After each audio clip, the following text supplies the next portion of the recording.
You got the Saints and Vikings on Fox on Sunday, and you look at these two quarterbacks. Drew Brees, a first-ballot Hall of Famer. Case Keenum, it felt like, was auditioning for his job almost every week. Let's start there in handicapping these two quarterbacks. Let's start with Drew Brees.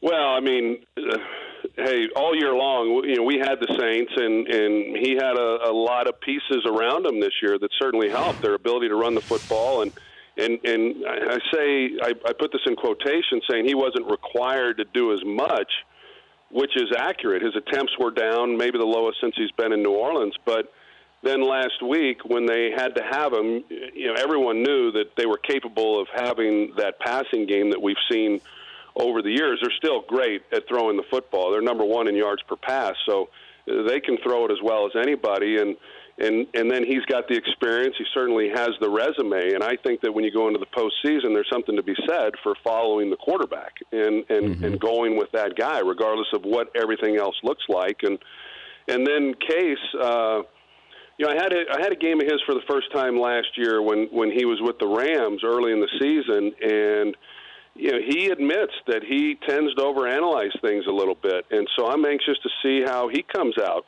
to start this game in a postseason game, and how he'll be able to handle that. But if he handles it the way that he's handled this season, he'll be just fine.